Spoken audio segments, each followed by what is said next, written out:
More than 10 years of schooling should have prepared you for life, taught you real skills, and shown you how to think. Instead, it left you weak, empty, and frustrated. But here's the twist. It's not your fault. It's the system. Nietzsche believed that education wasn't meant to awaken you. It was built to crush you. Today, you'll uncover the great lie of education and how to break free from this prison and create your own self-education, a path of power, not obedience. The first recognition, you are not alone.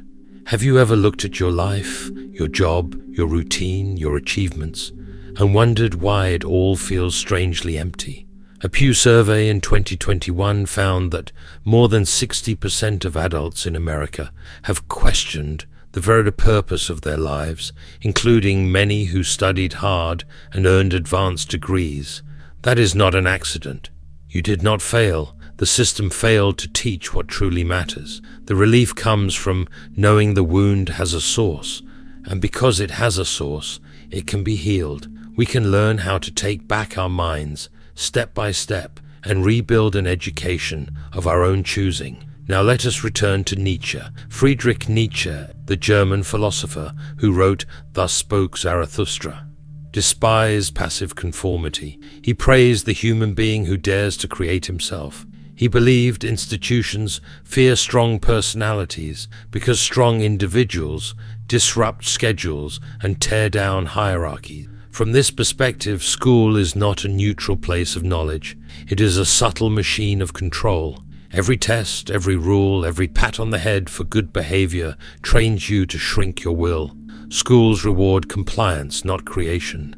Nietzsche saw the highest task of life as the forging of your own values, something that requires solitude, courage, and practice. When schools suppress that, they produce people who succeed at following roles but never learn to command their own destiny.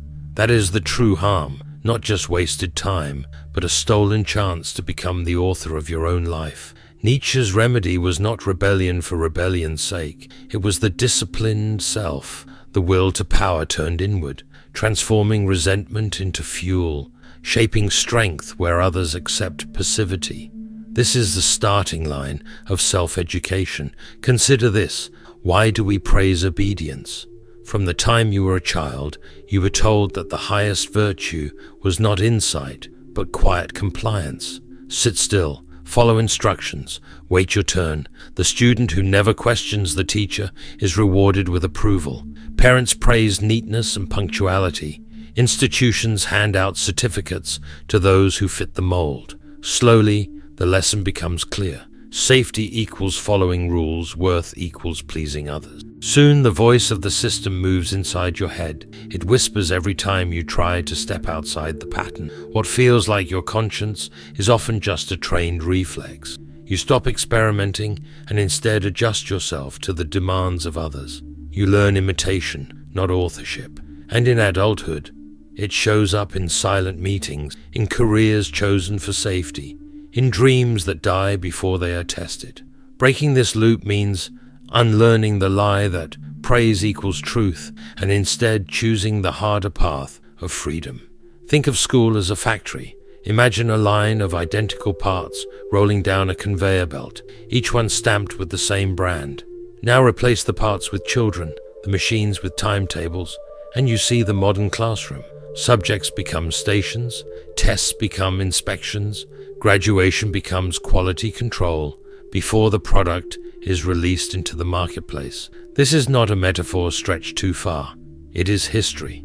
Schools were shaped during an age that valued predictability and control. In this system, curiosity is a problem, not a gift. Teachers become managers of performance, not cultivators of uniqueness. And the result is a culture that prizes uniformity and trains you to fit into pre-designed roles. To leave that factory, you must choose differently. Build projects in the real world, test your instincts in open air, and let results, not attendance, be your proof. You become your own quality control, your own measure of excellence. Or picture the classroom as something darker, a prison. Rows of identical desks, bells that dictate when you can move, timetables stapled to every wall. You are always under the possibility of being watched by teachers, peers, or grades. And when you are always watched, you begin to watch yourself. You learn to edit your behavior before anyone else can correct you. This is how obedience becomes invisible. It is not enforced by punishment, but by structure. You internalize the rhythm. When life demands improvisation, you feel exposed because you were never trained to face uncertainty. This is why in adult life, people hold back their ideas in meetings, wait for permission, or choose safe answers even when they know more. To break this prison training, you must act without the bell, decide for yourself, make mistakes, recover, and realize that being observed is not the same as being owned. Michel Foucault, the French philosopher and historian, sharpened in this insight. In his book, Discipline and Punish, Foucault revealed how institutions control people through subtle systems of surveillance, timetables, seating charts, report cards. These are not innocent tools, but technologies of control. They make behavior visible and measurable, so power can operate silently. The effect is long-lasting. Even as adults, we crave metrics, ratings, approval, because we were trained to equate measurement with worth. Foucault's warning is grim, but practical. Once you see the mechanism, you can fight it. Build private rituals, keep a journal of experiments, launch small projects that live or die on real results, not grades. Stop waiting for external scores. Refuse the panopticon quietly today. Economist Bryan Caplan takes the critique further. In The Case Against Education, he argues that school is not mainly about learning skills, it is about signaling. Diplomas do not prove deep ability. They tell employers you can sit still, endure boredom, and follow rules. Employers then use this as a shortcut. If you survived years of schooling, you are probably safe to hire. But think of what that means. Your diploma may be proof of endurance, not autonomy. That is why so many highly educated people graduate unable to run a business, manage money, or build something new, because that was never the goal. Understanding this should dissolve your shame. Your emptiness is not failure. It is the natural outcome of a system that values signaling over substance. And once you see that, you can create your own signals, build projects, document results, publish your work, show the world not that you endured, but that you can create. Now let us ask, why is sacrifice of time praised so highly?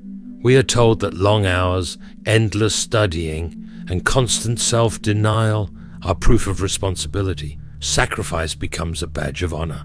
But what if that sacrifice is hollow? Sacrifice without direction corrodes individuality. You give up your own curiosities to perform seriousness for others. It looks noble, but it is a quiet theft. Time is the only thing you cannot replace, and when it is surrendered to gain external approval, there is no room left for the self. Reclaiming strength means choosing sacrifices that build you, not sacrifices that impress strangers. The true virtue is not endurance for its own sake, but the courage to invest your hours in shaping who you are. The German thinker Erich Fromm explained the psychology behind this obedience. Fromm studied how societies produce characters who crave authority. He called it the authoritarian character. People who feel safe only when obeying, who measure worth by conformity. When you are praised and punished long enough, obedience becomes an internal program.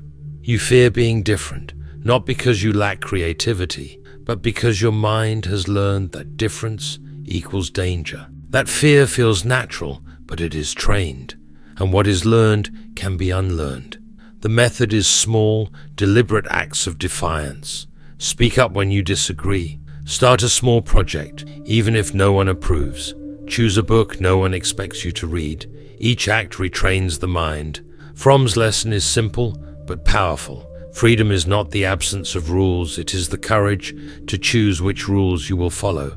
Build daily practices, writing honestly, listing values, testing yourself in public, and over time you replace obedience with authorship. This is how you break the great lie. The system wanted obedience, it rewarded imitation. It told you sacrifice without meaning was virtue, but you are not a product on a conveyor belt. You are not a prisoner waiting for the next bell. You are not a machine designed to signal compliance. Society tells you the diploma is everything. But is it really intelligence that is being measured, or just patience and conformity? But here lies the problem. The traits rewarded by a diploma are not the same traits that create true understanding, creativity, or independence. This is why someone with multiple degrees can still be lost when it comes to managing money, building relationships, or starting a business. Society rewards the signal, not the substance. If the world values credentials more than competence, your strategy must shift. Stop treating the diploma as proof of worth. Start building evidence and that you can actually do the work. A portfolio, a small business with real customers, open source contributions, measurable projects with real impact. These are the signals that matter when life, not paperwork, is the test. If this perspective resonates with you, take a moment to like the video. It helps us continue sharing insights that focus on substance over signals. Now think of education as a business. Students are not citizens being cultivated, they are customers. Courses are products, and the diploma is the packaged output, branded and marketed to employers. Universities behave like corporations. They invest in advertising, prestige, and standardized delivery. Your time and attention are the currency you pay for a product called a degree. And just like any product in a marketplace, its value depends on perception. If employers prize the diploma, the industry will keep producing diplomas. This explains why so much of school focuses on credential-compatible activities rather than genuine problem-solving. But here's the liberation. Once you see the diploma as a product, you can stop being a passive consumer. Apply consumer logic. Ask, what is the real return on my attention? Who hires the graduates? What projects did alumni build? If the return is weak, stop buying. Build your own products, portfolios, micro-businesses, projects that prove competence. The shift from consuming to producing is the escape. But here comes the deeper failure. The system does not give you the skills you actually need to live. Schools rarely teach budgeting, taxes, investing, or how to run a business. They offer theories, but not the tools to navigate messy adult life. No one explains how to negotiate, how to stay resilient in a crisis, how to build self-sufficiency. Without these, even highly educated people remain fragile. Debt becomes a trap. Uncertainty feels like danger. Dependence becomes a quiet prison. This omission is not an accident. Schools teach what is easy to measure, tests, memorization, not what is essential for strength. If you want to be capable, you must teach yourself. Design real-world experiments, manage a budget for a year, sell something to a stranger, repair something in your own home, file your taxes without help. These skills build resilience and confidence. Confidence fuels action. Action shapes identity. That is the kind of education that truly pays. Picture two neighbors. One completes a prestigious degree, graduates with heavy debt, and secures a respectable job. On paper, their life is stable, but their freedom is fragile. Every decision weighed against the burden of loans, every risk postponed. The other neighbor chooses a different path. No diploma, but discipline. They learn online, build a small service business, and stumble through mistakes that become lessons. They discover marketing, invoicing, customer service, and slowly create a foundation. Within 2 years, they may not have a certificate, but they have clients, cash flow, and autonomy. Which life is stronger? The degree brings status, the projects bring agency. Degrees are not worthless, but the choice is real.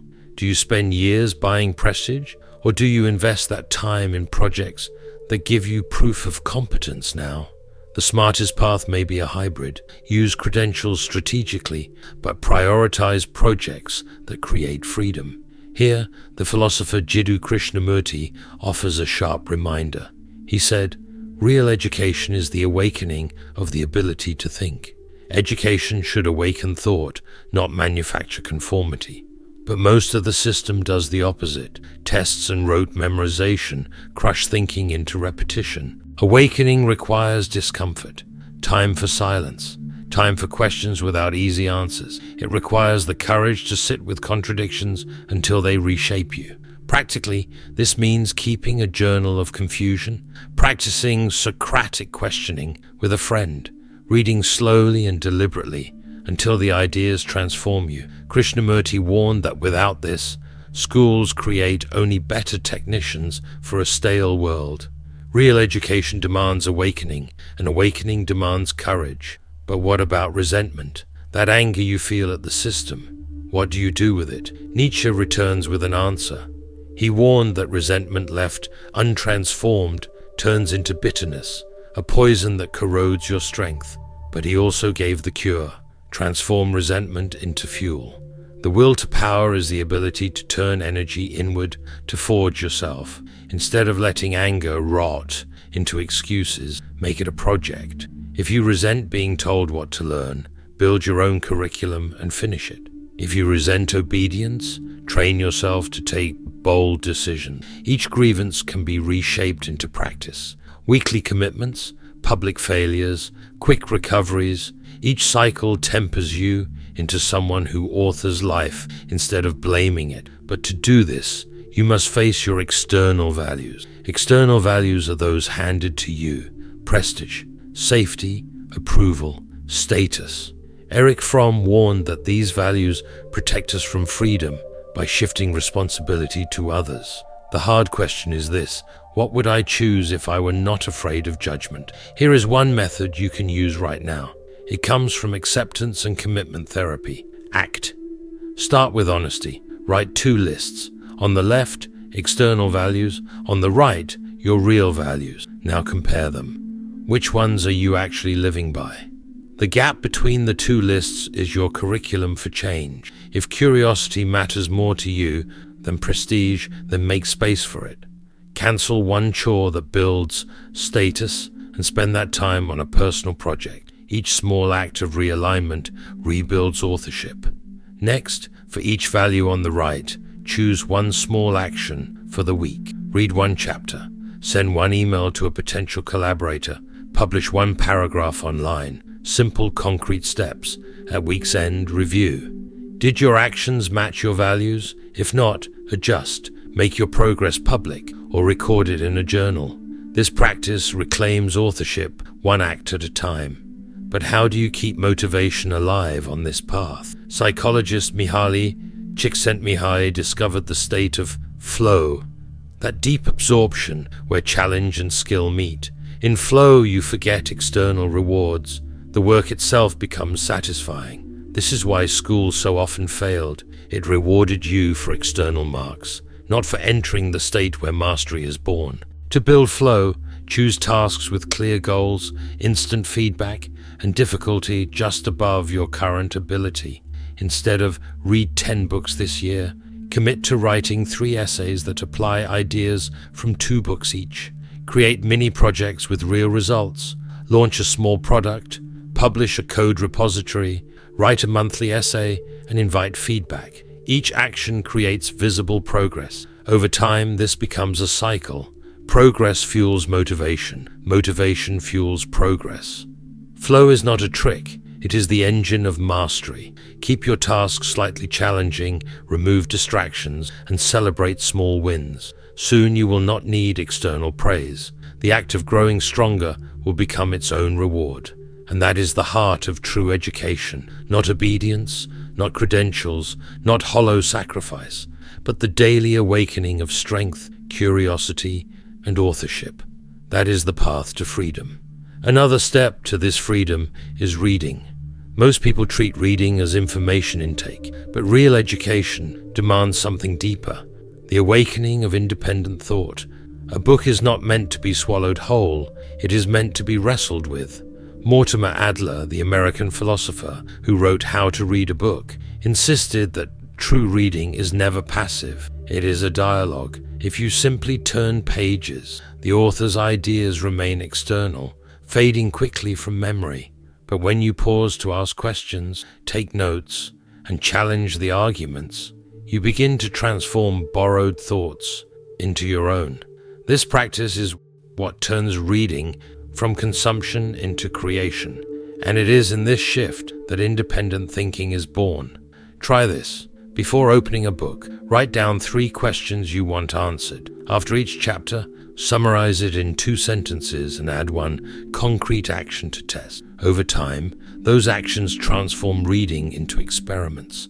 The book stops being paper, it becomes part of your life. Keep your notes however you like. Index cards, digital systems, a simple notebook. In months, you will build a personal library of tested ideas, and then turn those notes into output. Essays, short videos, mini guides. By forcing application, you transform knowledge into judgment. You do not just remember, you learn to weigh arguments, to test claims, and to take a stand. But to read well, you must learn to read for yourself. Reading for yourself means no longer treating texts as sacred authorities, but as sparring partners. The method is Socratic. You set your purpose first. Decide what you want from an author before you even begin. Create 3 guiding questions. Skim for structure, then read carefully to answer your questions. Do the same with listening. Pause a lecture, paraphrase the point, then ask, what assumption is the speaker hiding? Practice by taking short passages, reading them slowly, and then writing arguments both for and against them, or stage a dialogue. Imagine the author in front of you and challenge him on one claim. When you annotate, do not just underline. Write why it matters. Write what you could do with it. This transforms intake into an active test of ideas. Over time, you grow independent. You stop following authorities, and you begin engaging with them on your own terms. Now comes the skill that makes your thinking visible, writing your thoughts instead of repeating others. Here the 5 whys method becomes powerful. Developed by Sakichi Toyoda, founder of Toyota's problem-solving culture, it is disarmingly simple. Take a belief you hold and ask why 5 times. Drill down until you reach the root motive. If you write from that root, your words become yours. No more echoing, no more reciting authorities. Try it. Take a strong opinion, apply the 5 whys, then write 300 words defending the insight with 1 real example. Revise until every sentence serves the motive. Cut anything that just repeats someone else's thought.